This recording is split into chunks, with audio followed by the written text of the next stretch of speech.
తాకట్లో ఉన్న మీ బంగారాన్ని విడిపించి ఆ రోజు ఆన్లైన్ రేటుకి కొంటాం. Sharma gold company.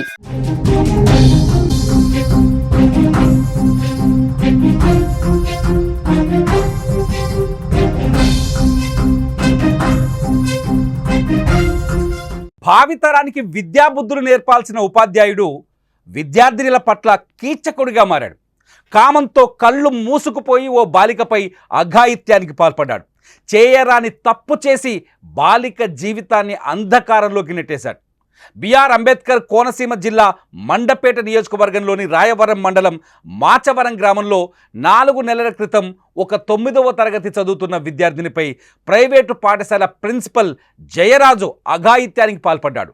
అత్యాచారం చేసినట్లు ఎవరికైనా చెబితే చంపేస్తానని బెదిరించాడు. దీంతో భయంతో బిక్కుబిక్కుమంటూ ఉండిపోయిన బాలికకు ఇటీవల అస్వస్థత ఏర్పడింది. పర్సనల్గా ఆ అమ్మాయికి ఎటువంటి పీరియడ్స్ లాంటివి రాకపోవడంతో కుటుంబ సభ్యులు ఆసుపత్రికి తీసుకెళ్లారు. ఆమెకు వైద్య పరీక్షలు చేస్తే గర్భవతి అని తేలింది.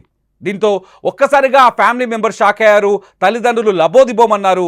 ప్రిన్సిపల్ జయరాజ్పై రాయవరం పోలీస్ స్టేషన్లో బాధితులు ఫిర్యాదు చేశారు. ఆమె తల్లిదండ్రులు కూడా ఈ ఫిర్యాదు చేశారు. తల్లిదండ్రుల ఫిర్యాదుపై కేసు నమోదు చేసిన రాయవరం పోలీసులు ఆ ప్రిన్సిపల్ జయరాజుని అదుపులోకి తీసుకున్నారు. ఇది అక్కడ వాస్తవ పరిస్థితి. అంటే సాధారణంగా స్కూల్కి వచ్చే పిల్లల్ని కన్న బిడ్డల్లా చూసుకోవాలి. అది కూడా ఫౌండేషన్ స్కూలు. ఆ స్కూల్ పేరు చూస్తేనే నిజంగా మార్గదర్శి అంట. మార్గదర్శి బ్రిలియంట్ స్కూలు, మార్గదర్శి ఫౌండేషన్. కేవలం డబ్బులు దండుకోవడానికి దొంగ మాటలు చెప్తారు ఇటువంటి దుర్మార్గులు. జయరాజ్ లాంటి ప్రిన్సిపల్, అతని ఫోటో చూడండి, ఆ స్క్రీన్ పైన ఈ వీడియో చూడండి, ఈ వీడియోలో అతని ఫేస్ చూడండి, ఎంత శుద్ధ పూసలా కనిపిస్తున్నాడో.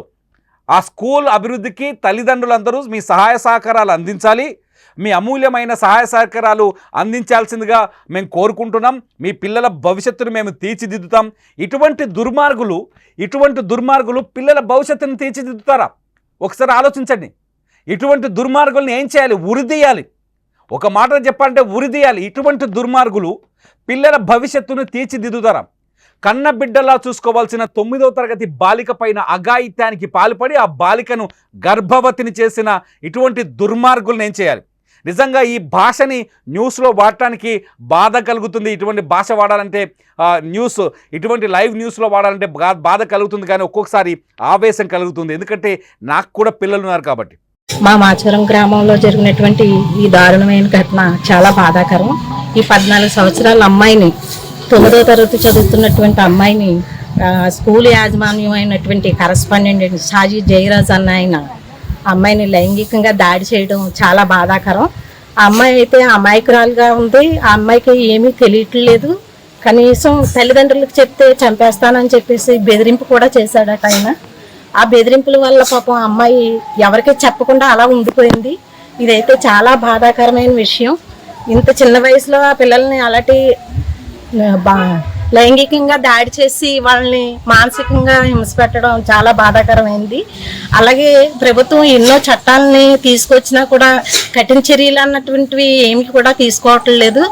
ఇప్పుడైనా సరే ఈ ఘటనలు జరిగిన దానికి కఠినమైన శిక్షలు విధించి వాళ్ళలో ప్రతి ఒక్కరికి కూడా దీని కనువిప్పు కలిగేలా చేయవలసిందిగా ప్రభుత్వాన్ని కోరుకుంటున్నాను. ఇటువంటి వ్యక్తులను ఏం చేయాలి? ఇటువంటి వ్యక్తులని ఎలా శిక్షించాలి? 9వ తరగతి పిల్లని, 9వ తరగతి చదువుతున్న అమాయకురాలైన బాలికని ఏం చేయాలి? ఇటువంటి వాళ్ళ కోసమే పోక్సో యాక్ట్ వచ్చింది. పోక్సో యాక్ట్ ఉంది. పోక్సో యాక్ట్ కింద ఇటువంటి వాళ్ళని జైలుకే పరిమితం చేయాలి, జైల్లో నిర్బంధించాలి. మార్గదర్శి బ్రిలియంట్ స్కూల్ మాచవరంలో మార్గదర్శి బ్రిలియంట్ స్కూల్లో ఉన్న ఇటువంటి వ్యక్తులని నిజంగానే కఠినంగా శిక్షించాలి. స్కూల్కి వచ్చే పిల్లల్ని సొంత కూతుల్లా చూసుకోవాలి. ఆ పిల్లలకి ఏమైనా ఇబ్బంది ఉంటే యజమానిగా, మేనేజింగ్ డైరెక్టర్గా ఖచ్చితంగా వాళ్ళని అజ్జేయాలి. కానీ ఇక్కడ చూస్తే ఈ జయరాజ్, ఒక్కసారి ఆ జయరాజ్ని చూస్తే ఎంత దారుణంగా ప్రవర్తించిండో మనం అర్థం చేసుకోవచ్చు. షాజీ జయరాజ్ ఈయన పేరు. షాజీ జయరాజ్ బీఈడీ చదివాడు. ఆ చదువు ఎందుకు చదివిండో అర్థం కాని పరిస్థితి. ఇటువంటి వ్యక్తులని కఠినంగా శిక్షించాల్సిన అవసరం ఉంది. నిజంగా పిల్లలకి మంచి నేర్పించాలి. ఇప్పటికే ఆ సోషల్ మీడియా విపరీత పోకడలు కావచ్చు, లేకపోతే స్మార్ట్ ఫోన్ ఎఫెక్ట్స్ కావచ్చు, చాలా ఈ సమాజానికి కీడు కలిగించే అంశాలు చాలా ఉన్నాయి. ఇటువంటి సమాజానికి కీడు కలిగించే వాటి నుంచి దూరంగా ఎలా ఉండాలి, స్వేచ్ఛగా ఎలా బతకాలి, ఒక మేధావిగా ఎలా ఎదగాలి, ఒక మంచి చదువును ఎలా నేర్చుకోవాలి, ఒక మంచి భవిష్యత్తును ఎలా నిర్మించుకోవాలి అనేది ఫౌండేషన్ స్కూళ్ళలో నేర్పించాలి. కానీ అమ్మాయిల బాలికలపైనే 9వ తరగతి చదువుతున్న బాలికలని లోబర్చుకొని వాళ్ళపైన అఘాయిత్యానికి పాల్పడి వాళ్ళ జీవితాన్ని నాశనం చేసి ఆ అమ్మాయికి భవిష్యత్తు ఉంటుందో ఒకసారి ఆలోచించండి. వీడి మాయమాటలకు పడిపోయిందో లేకపోతే వీడి బలవంతానికి ఆ అమ్మాయి బలైపోయిందో అర్థం కాని పరిస్థితి. ఈ బలవంతానికి గురైన అమ్మాయి జీవితం ప్రతిరోజు ఇవాళ నుంచి నరకమే. ఒక బాలికని లోబర్చుకోవటం వల్ల, ఒక బాలికని లోబర్చుకొని ఆ అమ్మాయిని గర్భవతిని చేయటం వల్ల ఇటువంటి ప్రిన్సిపల్స్ వాళ్ళ జీవితం మొత్తాన్ని నాశనం చేసినట్టు అవుతుంది. ఇటువంటి దుర్మార్గులని క్షమించాల్సిన అవసరం ఉంటుందా? మీరేమనుకుంటున్నారు? ఈ షాజీ జైరాజ్ అనే ఇటువంటి ప్రిన్సిపల్స్కి ఎటువంటి శిక్ష పడాలి? వీళ్ళని ఏం చేస్తే ఈ వ్యవస్థ మారుతుంది? మీ అభిప్రాయాలు తెలియజేయండి. ఈ వీడియో కింద ఇటువంటి దుర్మార్గులకు పడాల్సిన శిక్షల గురించి మీ అభిప్రాయాలు తెలియజేయండి. మీ అభిప్రాయాలపైన మళ్ళీ ఒక వీడియో చేయడానికి, మరీ ఒక లైవ్ చేయడానికి నేను ప్రయత్నిస్తాను. లైవ్ అప్డేట్స్ కోసం, లైవ్ న్యూస్ కోసం సుమన్ టీవీ డిజిటల్ లైవ్, అట్లాగే సుమన్ టీవీ లైవ్ని సబ్స్క్రైబ్ చేసుకోండి, ఫాలో అవ్వండి, చూస్తూనే ఉండండి సుమన్ టీవీ.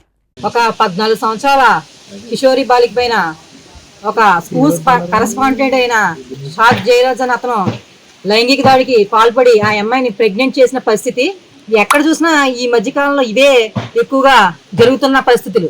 ఒక ఆడపిల్ల పుట్టిన దగ్గర నుంచి చనిపోయే వరకు కూడా ఎన్నో కష్టాలు, ఆ కష్టాలు ఈ లైంగిక దాడులు విపరీతంగా జరుగుతున్నాయి. ఒక ఆడపిల్ల పుట్టిందంటే ఆ పిల్లని అత్తవారింటికి పంపే వరకు కూడా ఎవరి దగ్గర కూడా రక్షణ లేదు. స్కూల్కి పంపితే టీచర్స్ దగ్గర రక్షణ లేదు, ఇంట్లో తండ్రి దగ్గర రక్షణ లేదు, అన్నగారి దగ్గర రక్షణ లేదు. ఈ మధ్యకాలంలో ఎక్కడ చాలా చోట్ల చూసే పరిస్థితులు అయితే అలాగే ఉన్నాయి. గవర్నమెంట్స్ ఎన్నో చట్టాలు తీసుకొస్తుంది, దిశ, నిర్భయ వంటి ఎన్నో చట్టాలు తీసుకొస్తుంది. కానీ ఎక్కడ కూడా చట్టాలు తీసుకురావడంతో సరిపోతుంది, కానీ దాన్ని అమలు చేయడంలో జాప్యం అన్నది జరగడం జరుగుతుంది.